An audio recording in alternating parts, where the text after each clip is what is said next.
তাহলে সারণী থেকে প্রচুরক নির্ণয় করতে গেলে আমাদের আগে জানতে হবে প্রচুরকটা কি। আমরা প্রচুরক বলতে কি বুঝি? আমরা প্রচুরক বলতে বুঝি উপাত্ত সময়ের মধ্যে যে সংখ্যাটা সবচেয়ে বেশি বার থাকে সেই সংখ্যাটাই আমরা বলি প্রচুরক। তাহলে দেখো আমাদের এই যে সারণীটা, এই সারণীর মধ্যে সবচেয়ে বড় গণ্য সংখ্যা কত আছে? দেখো সারণীতে সবচেয়ে বড় গণ্য সংখ্যা আছে 20। এই 20 এর উপরে যে শ্রেণীটা আছে 46 থেকে 50, এই শ্রেণীর মধ্যে আমাদের প্রচুরকটা আছে। তাহলে দেখো আমরা কিভাবে করব?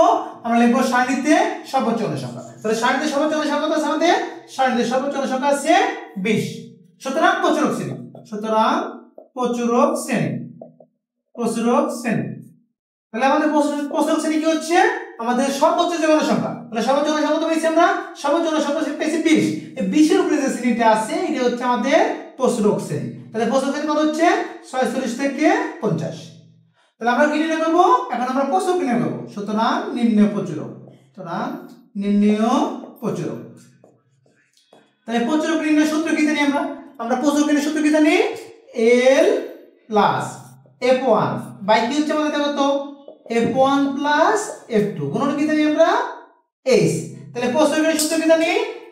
L plus F1 by F1 plus F2 গুণন H। এখন সাইড নোটে আমরা মানগুলো নিয়ে নেব এখানে। তাহলে দেখো তো সূত্রের প্রথমে কি আছে আমাদের? সূত্রের প্রথমে L আছে। তাহলে L টাকে আমরা কি বলি? আমরা এই L দ্বারা বুঝি প্রচুরক শ্রেণীর নিম্ন সীমা। তাহলে এখানে L সমান সমান দেখো তো প্রচুরক শ্রেণী, এই যে প্রচুরক শ্রেণী পেয়েছি 46 থেকে 50। তাহলে এই শ্রেণীর মধ্যে নিম্ন সীমা কত হবে? নিম্ন সীমা হচ্ছে আমাদের 46 আর উচ্চ সীমা হচ্ছে আমাদের 50। তাহলে আমাদের প্রচুরক শ্রেণীর নিম্ন সীমা হচ্ছে আমরা 46। তাহলে এর মান নিব আমরা 46। এরপরে দেখো তো কি আছে আমাদের? এরপরে আছে আমাদের F1। এই যে F1 আছে, তাহলে F1 বলতে কি বুঝি? প্রচুরক শ্রেণী গণ সংখ্যা বিয়োগ পূর্ববর্তী শ্রেণী গণ সংখ্যা। তাহলে প্রচুরক শ্রেণী গণ সংখ্যা তো আমাদের প্রচুরক শ্রেণী গণ সংখ্যা 20 আর 20 এর পূর্ববর্তী শ্রেণী, এই প্রচুরক শ্রেণীর পূর্ববর্তী শ্রেণী হচ্ছে 41 থেকে 45। তাহলে এই শ্রেণীর গণ সংখ্যা আছে আমাদের 12 আছে। তাহলে আমাদের প্রচুরক শ্রেণী গণ সংখ্যা হচ্ছে 20 বিয়োগ হচ্ছে পূর্ববর্তী গণ সংখ্যা হচ্ছে আমাদের 12। তাহলে এই 20 থেকে যদি 12 বিয়োগ করি কত আমরা পেয়ে গেলাম 8। তাহলে আমরা F1 মান পেলাম 8। এরপরে কি আছে আমাদের? F2। তাহলে F2 বলতে আমরা কি বুঝি? আমরা F2 বলতে বুঝি প্রচুরক শ্রেণী গণ সংখ্যা বিয়োগ পরবর্তী শ্রেণী গণ সংখ্যা। তাহলে প্রচুরক শ্রেণী গণ সংখ্যা হচ্ছে 20 নিয়ে নিলাম, মাইনাস দিলাম, আর কি করব আমরা? পরবর্তী শ্রেণী মানে প্রচুরক শ্রেণী পরবর্তী শ্রেণী গণ সংখ্যা তো আছে এই 5, এই 5 আমরা বিয়োগ করে দিব। তাহলে 20 থেকে 5 বিয়োগ করো, তাহলে 20 থেকে 5 বিয়োগ করলে কত হবে আমাদের? 15 হবে। তাহলে আমরা এই F2 মান পেয়ে গেলাম 15। এবার আমরা H এর মান বের করব। তাহলে আমরা H টা বলতে কি বুঝি? আমরা H দ্বারা আমরা শ্রেণী F2 বুঝি। তাহলে শ্রেণী F1 কি বের করব? এই যে পরবর্তী শ্রেণীর উচ্চ সীমা প্রথম শ্রেণীর নিম্ন সীমা, তাহলে উচ্চ সীমা থেকে নিম্ন সীমা করে দাও। তাহলে এই শ্রেণীর উচ্চ সীমা হচ্ছে আমাদের মানে হচ্ছে দেখো 2 নাম্বার শ্রেণীর উচ্চ সীমা আর প্রথম শ্রেণীর উচ্চ সীমা। তাহলে 45 থেকে 40 বিয়োগ করলে কত পাবো আমরা? উচ্চ সীমা তো উচ্চ সীমা বিয়োগ করলে পাচ্ছি হচ্ছে 45 থেকে 40 বিয়োগ করলে 5। তাহলে আমাদের শ্রেণী F2 হয়ে গেল 5। এরপরে এই মানগুলো আমরা কি করব? এবার এই যে এখানে মানগুলো বসিয়ে দিব। তাহলে এর মানটা কত পেয়ে গেছি আমরা?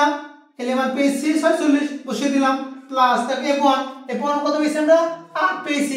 তাহলে F1 এর জায়গায় 8 বসিয়ে দিলাম, প্লাস আমাদের F1 কত পেয়েছি? 8 পেয়েছি, 8টা বসিয়ে দিলাম, প্লাস আছে প্লাস দিলাম, এখানে F2 আছে। তাহলে F2 কত পেয়েছি আমরা? 15। তাহলে এখানে 15টা বসিয়ে দিলাম, গুণ চিহ্ন আছে গুণ চিহ্ন দিলাম, H আছে। তাহলে H এর কত পেয়েছি আমরা? 5 পেয়েছি, 5টা বসিয়ে দিলাম।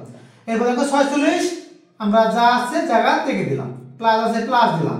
এই দেখো 5টা কি অবস্থা আছে? গুণ আছে। তাহলে গুণটা কি উপরে হয় না নিচে হয়? তাহলে গুণটা হচ্ছে উপরে হয়। আমরা যদি 5 উপরে গুণ করব, 5 দিয়ে 8 গুণ করলে কত হয়? 5 8 40। নিচে দেখো 8 আর 15 যোগ করলে কত আমরা?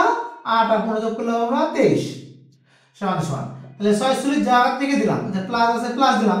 এবার 40 এর 23 দিয়ে ভাগ করব। তাহলে 40 এর 23 দিয়ে ভাগ করলে কত আমরা? 1.74 পাবো। এবার 46 এর সাথে 1.74 যোগ করে দিই। তাহলে 46 এর সাথে 1.74 যোগ করলে আমরা 47.74। এই হচ্ছে আমাদের